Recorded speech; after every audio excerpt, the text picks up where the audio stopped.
빌레몬서입니다.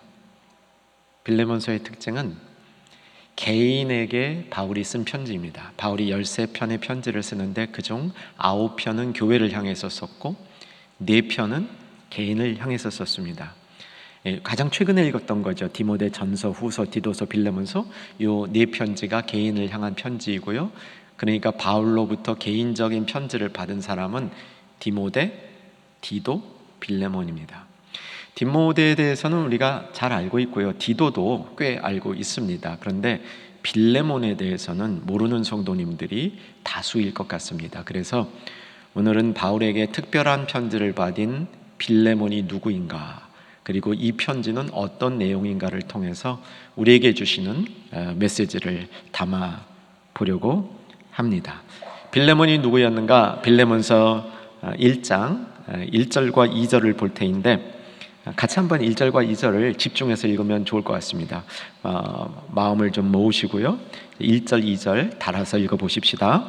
그리스도 예수를 위하여 갇힌 자 된 바울과 및 형제 디모데는 우리의 사랑을 받는 자요 동역자인 빌레몬과 자매 아비아와 우리와 함께 병사된 아키뽀와 내 집에 있는 교회에 편지하노니.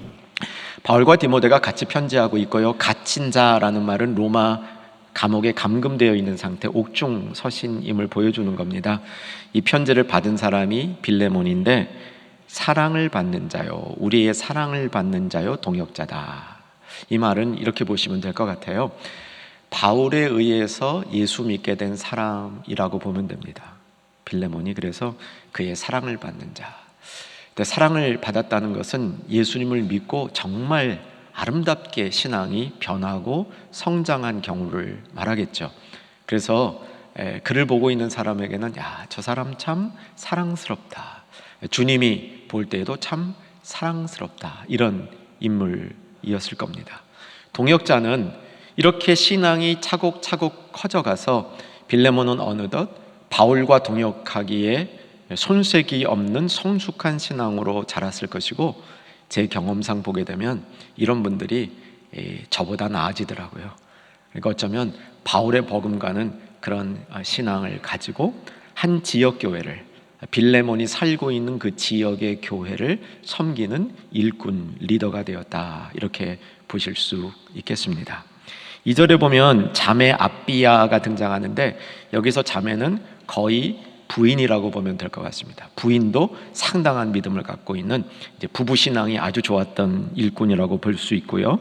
우리와 함께 병사된 아키뽀라는 인물도 등장하는데 이 아키뽀에 관해서는 여러 가지 추론이 가능합니다. 어떤 분들은 아들이라고 그러고, 어떤 분들은 친척이라고 그러고, 어떤 분은 영적으로 아들과 같은, 그러니까 바울이 빌레몬을 낳았고 빌레몬이 아키뽀를 낳았고, 이래서 빌레몬과 동역하는 빌레몬에게는 뺄 수 없는, 그리고 그 교회에도 뺄 수 없는 인물이었다, 이렇게 정리할 수 있겠죠.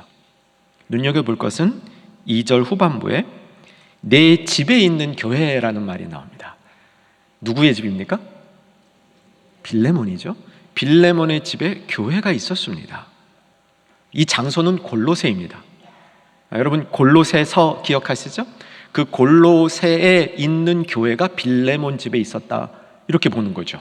물론 골로새의 교회가 한 개 이상일 수도 있습니다. 그러나 골로새에 있었던 대표적인 교회는 빌레몬의 집에 있었다, 이러고 연결해서 알아두셔야 됩니다. 성경에 보면 자기 집을 교회로 제공했던 인물들이 나오죠. 여러분 아마 마가를 알고 계실 겁니다. 다락방, 오순절 성령 강림이 있었던 그 다락방이 교회가 되지 않습니까? 마가네 집이 교회였습니다. 또 누구네 집이 교회로 사용됐냐면 브리스길라 아굴라 들어보셨습니까? 바울의 동역자죠. 고린도에서 바울을 만나가지고 아마 좀 뗄 수 없는 관계가 되었던 믿음의 부부 브리스길라 아굴라, 그들 집에도 교회가 있었습니다. 로마에. 원래 브리스길라와 아굴라는 로마 사람들입니다. 잠시 로마에 기독교 핍박이 있을 때 고린도로 피신하였다가 바울을 만나서 고린도 교회를 같이 세우고 나중에 로마로 돌아갔는데, 바울이 로마에 쓴 편지 로마서 16장 5절에 보면 브리스길라 아굴라에게 문안하면서 그의 집에 있는 성도들에게도 문안하는 장면이 나옵니다. 그러니까 브리스길라와 아굴라도 자기 집을 교회로 사용하도록 한 것이죠. 여러분, 자기 집을 교회로 사용하도록 하는 게 큰 축복입니다. 우리 이 시대에는 그게 쉽지 않죠. 이제 교회당 건물도 이렇게 다 마련되어 있고 이 시대 문화가 쉽지 않습니다. 그런데 이것을 좀 영적으로 정의해 보십시오. 나의 집이 하나님의 예배처소로, 하나님의 사람들과 함께 하나님을 경배하는 자리로 사용되는 것이 얼마나 큰 축복인가. 여러분, 성경을 통해서 여러 차례 확인되는 장면이라는 사실입니다. 저는 본문을 이해하려면 이제 삼각관계를 이해해야 됩니다. 삼각관계입니다. 삼각관계를 풀면 오늘 이 본문의 배경과 메시지가 잡힙니다. 첫 번째 그 각은 뭐냐면, 빌레몬과 오늘 본문에 등장하는 오네시모라는 사람의 관계입니다. 오늘 쭉 여러분 본문을 읽으셨는데 이 내용을 요약하면 이거예요. 오네시모는 빌레몬의 집에 살던 종이었습니다. 근데 어느 날 무슨 이유인지 모르지만 탈출했습니다. 어쩌면 탈출할 때 그냥 탈출한 게 아니라 돈을 좀 가지고 갔는지도 몰라요. 18절을 보면 그가 내게 불의를 하였건, 그리고 빚진 것이 있거든, 이런 말을 쓴 거 보면 어쩌면 오네시모가 주인의 재산 일부를 탈취해가지고 도주했던 것으로 볼 수 있겠습니다. 자, 그렇다면 빌레몬과 오네시모의 관계는 어떤 관계라고 정리할 수 있냐면, 관계가 끝난 겁니다. 관계가 끊긴 겁니다. 빌레몬은 오네시모를 잡으면 가만 안 둘 마음을 갖고 있었을지 모릅니다. 오네시모는 빌레몬의 죄인이었습니다. 두 번째 관계는 빌레몬과 사도 바울의 관계이죠. 살펴보았듯이 빌레몬은 바울에 의해서 예수님을 만났던, 바울을 영적인 스승 혹은 아버지, 그러면서 바울과 동역 관계에 있었던, 그러니까 바울이 동역하도록 삼아준 거죠. 이렇게 빌레몬을 이렇게 품어준 겁니다. 17절도 보면 그러므로 네가 빌레몬이죠, 나를 바울 동역자로 알진대, 이런 말이 나옵니다. 그래서 바울과 빌레몬은 아주 돈독한 관계였고, 바울이 골로새를 향해서 편지를 쓸 때 빌레몬 및 그의 가정에 있는 교회가 배경이 되었다는 사실은 이미 설명이 되었습니다. 세 번째, 바울과 오네시모의 관계입니다. 빌레몬은 바울과 오네시모가 만날 것이라는 생각조차 하지 못했죠. 그런데 두 사람이 만납니다. 어디에서? 로마에서. 오네시모가 골로새에서 도망쳐서 간 곳이 로마였습니다. 그리고 어떤 이유인지 감옥에 갇힌 것 같아요. 거기서 바울을 만났으리라 추정합니다. 바울을 감옥에서 만난 오네시모는 인생이 바뀌는 역사를 경험합니다. 바울로부터 복음을 들은 것이죠. 그 얘기가 10절에 함축되어 있습니다. 오늘 본문을 시작하는 10절을 보시면 같이 한번 10절 다시 읽어보십시다. 갇힌 중에 낳은 아들 오네시모를 위하여 내게 간구하노라. 갇힌 중에 낳은 아들 오네시모. 자, 바울이 개인적인 편지를 쓰고 있는 사람들 보면 디모데, 디도, 빌레몬이죠. 그런데 아들 이런 얘기를 하는 사람 보면 디모데, 디도, 오네시모. 오네시모가 자신의 영적인 아들이라고 얘기하는 겁니다. 결정적으로 이 오네시모가 바울을 만나서 감옥에서 회심을 일으키는데, 회심을 일으킨 오네시모를 뭐라고 설명하는지 11절, 가장 중요한 구절입니다. 11절 같이 한번 읽으십시다. 시작. 그가 전에는 내게 무익하였으나 이제는 나와 내게 유익함으로. 무익했던 자가 유익한 사람으로 바뀌었다. 오네시모에 관한 이야기죠. 그리고 12절에 보면 내게 그를 돌려보내는 것은 그는 내 신복이라, 나의 신복이라고 오네시모를 설명하고 있는 거죠. 자, 바울과 오네시모가 영적인 관계가 형성이 됐습니다. 이제 바울 측에서 보면 빌레몬과 영적 관계가 형성이 됐고요, 오네시모와 또 영적인 관계가 형성이 됐습니다. 그런데 이 두 사람 사이가 갈라져 있어. 바울이 한 일은 오네시모를 다시 전주인 빌레몬에게 보내면서 빌레몬에게 편지를 한 겁니다. 오네시모 받아주라. 오네시모가 한때는 무익했지만 지금은 유익한 자라. 그가 나의 신복이니라. 그러므로 네가 나에게 진 빚이 있지 않느냐? 그 빚 내가 다 묻지 않을 테니까 너에게 빚진 오네시모를 받아주라. 그가 너에게도 유익한 사람이 될 것이다. 네가 섬기는 교회에도 유익한 사람이 될 것이다. 하나님 나라에도 유익한 사람이 될 것이다. 이렇게 권면하는 편지를 쓰고 있는 것입니다. 사랑하는 여러분, 오늘 이 말씀을 우리가 들으면서 우리 자신에게 전에는 무익했지만 지금은 유익한 자라, 이렇게 선포해 주시는 우리 주님의 음성을 들을 수 있기를 주 안에서 소망합니다. 자신을 생각해 보시면 유능한 사람이라고 생각하십니까? 그렇지 않다고 생각하십니까? 유능하다고 생각하시는 분이 꽤 계실 것 같아요. 아마 다수가 제가 유능하다고까지 교회에서 내가 유능하다고까지 이렇게 말하진 못하겠는데 그래도 무능하진 않은 것 같습니다. 이렇게 생각하는 분들이 꽤 되실 거고요. 또 어떤 분들은 저는 정말 무능합니다. 저는 세상에 할 줄 아는 게 없습니다. 젊었을 때는 뭘 좀 할 줄 아는 게 있는 것 같았는데 나이가 들수록 할 줄 아는 게 아무것도 없는 것 같습니다. 이런 마음이 드시는 분도 있을 겁니다. 그런데 예수님의 마음은, 성경의 가르침은 그 사람이 유능한가 그렇지 않은가 있지 않습니다. 유익한가 그렇지 않은가 있습니다. 사랑하는 여러분, 유익한 성도 되어주시기를 주 안에서 소망합니다. 우리 누구나 전에는 무익했습니다. 예수님 밖에 있었을 때, 복음을 알지 못했을 때, 구원받지 못했을 때 세상적으로는 유능했는지 모르지만 우리는 무익한 자였습니다. 그런데 오네시모처럼 예수님을 만나고 나니까 무익했던 사람이 유익했던 사람은 확 바뀌는 겁니다. 이것이 복음의 역사인 줄로 믿으시기 바랍니다. 이것이 오늘 저와 여러분에게 해주시는 은혜의 핵심이신 줄 믿으시기 바랍니다. 육신이 약해지고 있습니까? 삶의 자리가 좁아지고 있습니까?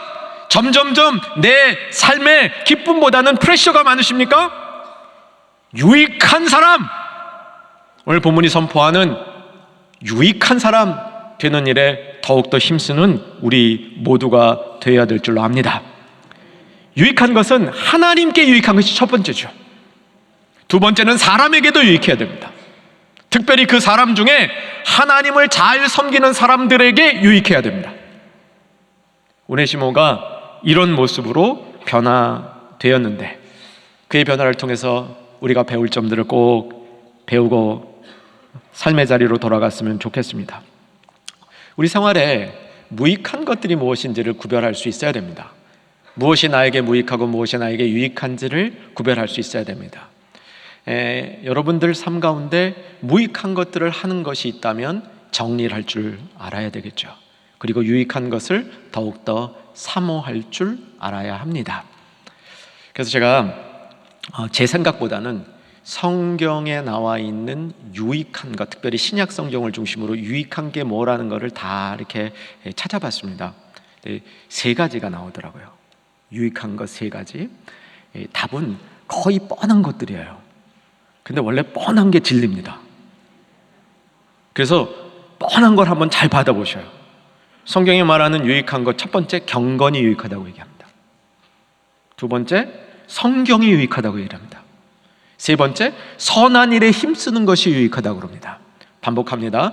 경건, 성경, 선한 일에 힘쓰는 것이 유익하다고 얘기를 합니다. 이것은 어떤 의미의 유익이냐면 더해질수록 우리에게 좋은 거예요.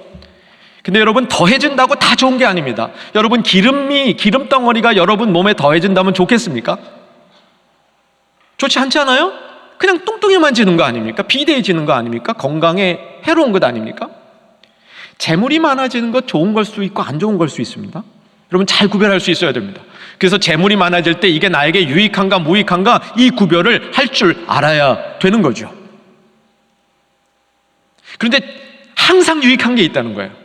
세 가지: 경건과 성경과 선한 것을 힘쓰는 것이라고 얘기를 합니다. 성경을 통해서 확인하겠습니다. 디모데전서 4장 8절 자막으로 보겠습니다. 같이 읽으십시다.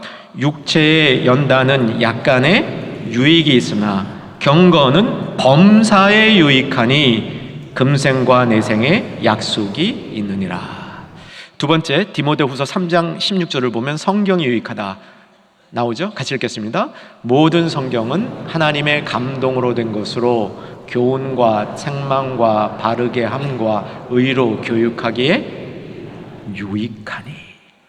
여러분, 성경은 유익한 책입니다. 가까이 하시기를 바랍니다. 세 번째, 디도서 3장 8절 읽겠습니다.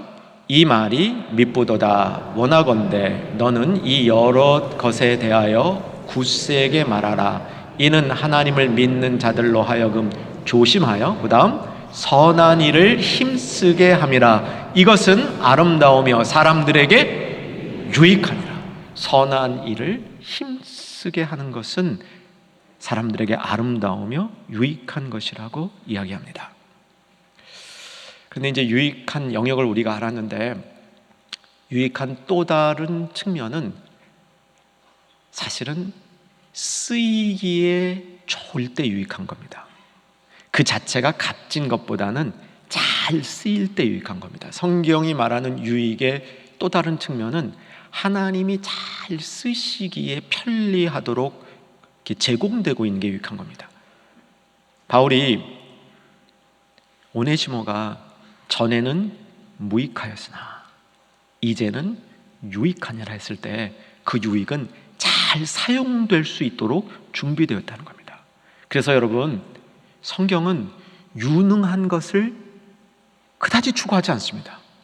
저는 여기에 정말 동의가 돼요. 왜냐하면 하나님이 너무 유능하시기 때문에 사람이 유능한 게 하나님의 유능함에 비하면 아무것도 아니에요.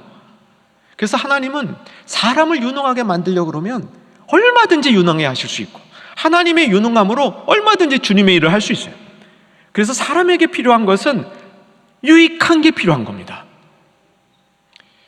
디모데후서 2장 20절과 21절에 큰 집에 은그릇, 금그릇, 나무그릇, 질그릇 있는데 금그릇, 은그릇 좋은 거지만 나무그릇, 질그릇 별로 귀하지 않아 보이지만 진짜 중요한 것은 금이냐 은이냐 나무냐 질이냐가 아니라 깨끗한 그릇, 그래서 하나님이 쓰시기에 깨끗한 그릇, 그렇게 얘기하잖아요. 쓰시기에 유익한 거는 하나님 쓰시기에 편한 거란 말이죠.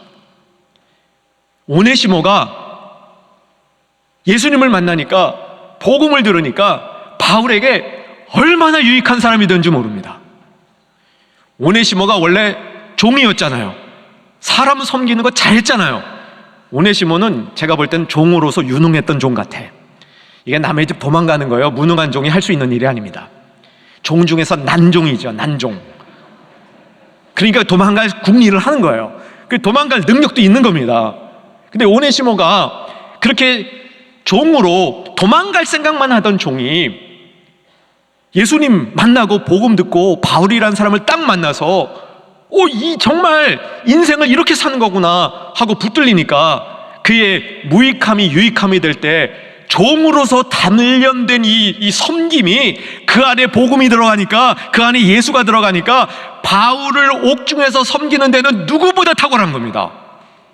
종이 아니었던 사람이 섬기는 것과 종이었던 사람이 바울을 도와주는 것은 바울의 입장에서는 누가 더 편했겠어요? 아마 오네시모가 누가 못지않게 편했을 겁니다.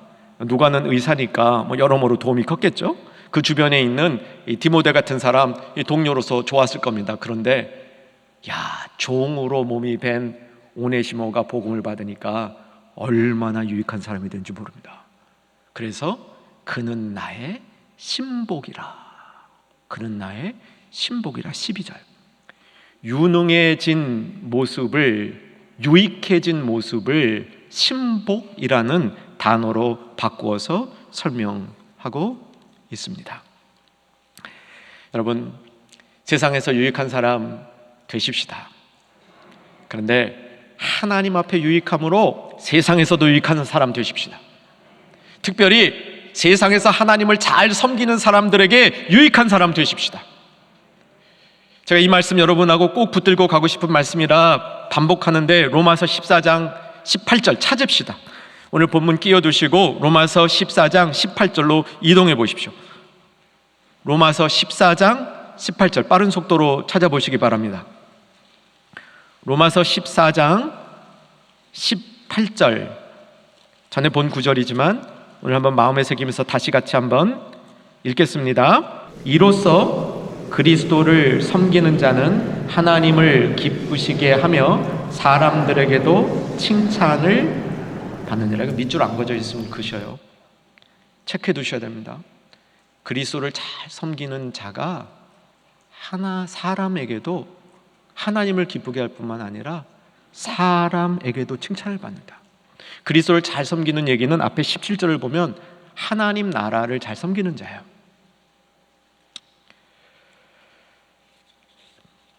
유익한 사람, 이 세상에서도요, 유익한 사람에게 나타나는 공통적인 모습이 세 가지 있다고 합니다. 요거를 영어로는 fat라 그래요. F-A-T, fat, 뚱뚱하다죠. 근데 이 뚱뚱하다가 아니라 진짜 좋은 거예요. 사람에게 유익하려면 fat가 있어야 된다. 기억하기 좋게 하기 위해서 fat라는 단어를 쓰는데, 이제 자막을 좀 보시고요. F는 faithful 이라는 말입니다. 그래서 F, A는 available, 그 다음에 T는 teachable. 쓰임새가 있으려면, 다른 사람에게 유익하려면 첫째, 신실해야 됩니다. 성실해야 됩니다. 유능한 거하고 상관이 없어요. 신실하고 성실한 자들이 쓰임받기 좋습니다. 두 번째는 이용 가능해야 돼요. available. 내가 그 사람과 일하려 할 때 주변에 있어야 돼요. 어떤 분들 보면 참 특이한 분이 있어요. 굉장히 유능한 분 같아요. 근데 그분을 찾으면 없어. 그분을 만나려면 힘들어. 어디가 있는지 몰라. 그런 분들은요, 유능한 분일지 몰라도 available한 분은 아닙니다. 그래서 쓰시기에 편한 분은 아닙니다. 또 어떤 분들은 너무 자주 아파. 그래갖고 조금 일하려고 그러면 아파. 그것도 능력은 있는지 모르지만 쓰기에 적당한 사람은 아닙니다. teachable이란 말이 중요해요. 같이 일하고 쓰이려면요, 서로 배울 수 있어야 됩니다. 근데 어떤 분은 전혀 배우려고 그러지 않아요. 가르치기만 하려고 그래. 이런 분들은 같이 동역하는 게 쉽지 않습니다. 세상에서 쓰이기에 씀새가 편한 사람을 이렇게 표현합니다. fat. 신실하고 성실하고 이용 가능하며 가르칠 수 있는 사람이라고 표현하죠. 그런데 복음을 받으면, 예수님을 믿게 되면 우리가 무능하던 사람이 유능해지지 않을지 모릅니다. 하지만 무익했던 사람이 유익해지는 건 분명합니다. 성실해지고요, 다른 사람에게 자신이 사용되어지기를 기뻐해서 내어놓게 되고요, 그리고 배우려 하며 좋은 것을 가르쳐주려 하는 이런 마음이 그 안에 나타나기 시작한다는 것이죠. 지난 주일 우리 충영교회 적지 않은 성도님들이 큰 충격과 안타까움을 경험했습니다. 바로 그 전주까지 함께 예배를 드리고 섬기던 고 최준호 은퇴한 수집사님과 석휘수 은퇴 권사님이 갑자기 주님이 부르셔서 주님 품에 갔습니다. 아마 모르시는 분들도 꽤 계실 테인데, 얼마나 교회를 성실하게 섬기신 분이신지는 많은 성도님들이 압니다. 그날 저녁도 줌으로 순장 이런 훈련을 마치시고 교구 담당 목사님하고 많은 대화를 나누시고, 바로 그 전에 동역교회 지원 나가시고, 그 전에 미얀마 단기 선교 팀 이끌고 가셨고, 교구 안에서는 정말 교구의 대표적인 성도라고 추천을 받은 적도 있고, 성경 공부하면 금요 집회 학습 그 학점제 하고 나면 아주 우수 학생으로 추천받기도 하고, 여기서 말했던 아까 fat, faithful, available, teachable 다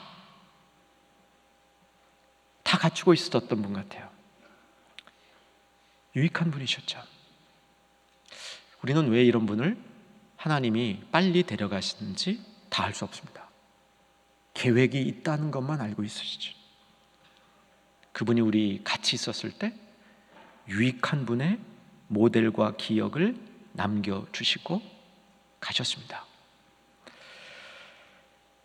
빈소에 가서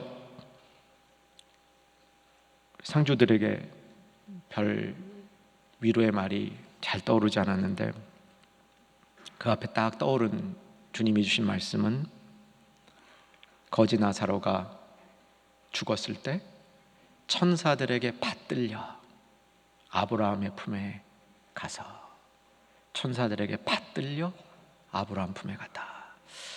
저는 두 분이 그랬을 것이라는 확신을 받게 되었습니다. 유익한 분이셨기 때문에, 하나님 나라에 유익했기 때문에. 하나님 나라에 유익한 분을 사도 바울은 신복이라고 얘기합니다. 이 부분을 잘 파악하셔야 됩니다. 우리나라 말에 신복이라는 말은 어떻게 들리면 조금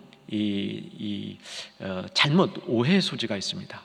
무조건 복종하는 사람, 이런 걸 신복이라고 이렇게 이제 정의를 하는데, 원어로 보게 되면 이 신복이라는 말이 심장으로 번역되는 말입니다. 아마 여러분 가진 성경 중에 일부 이렇게 관주가 달려 있는 성경을 보게 되면 신복이라는 말을 다른 말로 심장이다 이렇게 관주 붙여놓은 성경도 있을 겁니다. 제가 가진 성경도 그렇습니다. 빌립보서 1장 8절 같이 자막으로 보겠습니다. 빌립보서 1장 8절 읽겠습니다.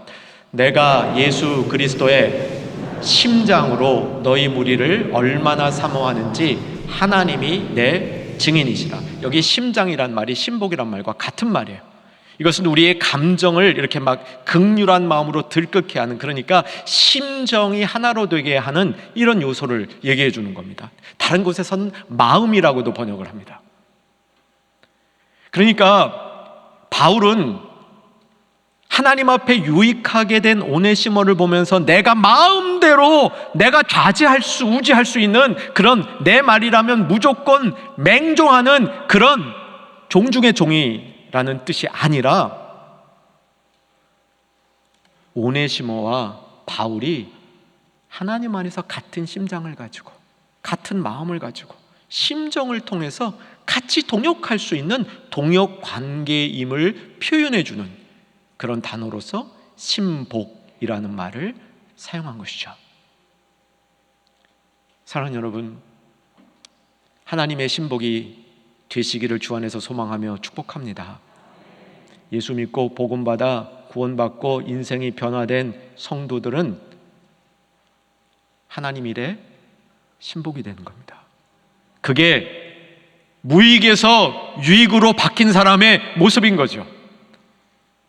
하나님의 신복이 되는 것, 하나님과 같은 마음으로 그 심장이 뛰고 마음을 갖고 심정이 통해서 하나님이 기뻐하는 그 일을 하는 그런 삶으로 바뀌어지는 것이 진정한 그리스도의 변화라는 사실입니다. 여러분과 함께 꼭 기억하고 싶은 로마서 12장 2절 말씀 보려고 합니다. 찾아주십시오. 암송하신 분들은 안 찾아도 됩니다. 암송 못하신 분들은 로마서 12장 2절 찾아주시기 바랍니다. 빨리 움직이시기 바랍니다. 로마서 12장 2절 말씀 읽기 시작하겠습니다. 시작. 너희는 이 세대를 본받지 말고 오직 마음을 새롭게 함으로 변화를 받아 하나님의 선하시고 기뻐하시고 온전한 뜻이 무엇인지를 분별하도록 하라. 마음을 새롭게 하여 변화를 받아. 무익에서 유익한 사람으로 바뀔 때 우리 안에서 일어나는 영적인 작동이죠. 마음을 새롭게 함으로 변화가 되는 겁니다. 그래서 하나님의 선하시고 기뻐하시고 온전한 뜻이 무엇인지를 분별함으로 무익에서 유익한 종으로 바뀌는 겁니다. 이제 말씀을 정리하겠습니다. 바울은 그에게 너무나 유익했던 오네시모를 원래 자리로 데리러 보내고 있습니다. 저 같으면 안 보낼 것 같아요. 저는 저에게 유익한 사람 그냥 옆에 끝까지 두고 싶을 것 같습니다. 그리고 그냥 빌레몬에게 호통칠 것 같아요. 내가 너 내 영적 제자지? 너는 여기 와서 나 섬겨도 내가 섬겨 그러면 거기서 저 로마까지 달려와서 옥바라지 할 수 있는 그런 빚을 나에게 졌지? 그러니까 너 대신에 오네시모가 나를 돕고 있으니까 잊어버려. 이랬을 것 같아요. 이 시대 많은 분들이 이런 모습으로 살고 있습니다. 나에게 필요한 것은 움켜쥐고 내놓지 않으려고. 바울은 오네시모를 보면서 나에게 참 필요한 사람이지만 교회와 하나님 나라를 위해서 더 크게 쓰일 수 있다는 사실을 확인하였습니다. 그리고 그러기 위해서 그의 인생에 해결돼야 될 문제가 있음을 확인했죠. 빌레몬과의 관계가 바르게 이어져야 그 이후에 오네시모의 사역이 공적인 사역을 감당할 수 있는 그런 모습으로 회복이 되겠죠. 그래서 바울은 오네시모를 빌레몬에게 보내는 겁니다. 보낼 때 편지를 써서 어쩌면 오네시모의 손에 주어서 그 편지를 직접 들고 갔는지도 모르겠습니다. 사랑하는 여러분, 자기에게 필요한 것을 내어줄 수 있는 이러한 신앙의 모습을 배웠으면 좋겠습니다. 저는 성자 예수 그리스도가 성부 하나님 아버지의 신복이라고 믿습니다. 가장 중요한 신복이라고 믿습니다. 그래서 아버지는 그 아들을 내어준 거죠. 신복이기 때문에 내어준 겁니다. 아버지의 마음을 가장 잘 알기 때문에 이 땅에 오셔서 십자가를 지실 수 있었던 것이죠. 그리고 그것으로 무익한 사람이 유익한 사람이 되는 길을 가르쳐 주신 겁니다. 그리고 유익하게 되었을 때 어떻게 살아야 되는지를 가르쳐 준 것이죠. 저는 많은 신복이 제게도 있었으면 좋겠습니다. 그리고 저도 여러 사람의 신복이 되어드리고 싶습니다. 하나님 앞에 쓰임받는 사람은 하나님을 섬기는 사람 서로에게 유익하고 쓰임받는 사람이 되어야 됩니다. 그래야 세상에서도 유익한 사람이 되는 것이죠. 바울과 오네시모와 빌레몬의 이어진 관계가 하나님의 역사와 일을 이루어갔습니다. 사랑하는 여러분, 유능해지기보다는 유익한 사람이 될 수 있도록 힘쓰십시다. 그리고 유익하게 되는 힘이 오직 복음과 은혜와 예수님께 있음을 아시고,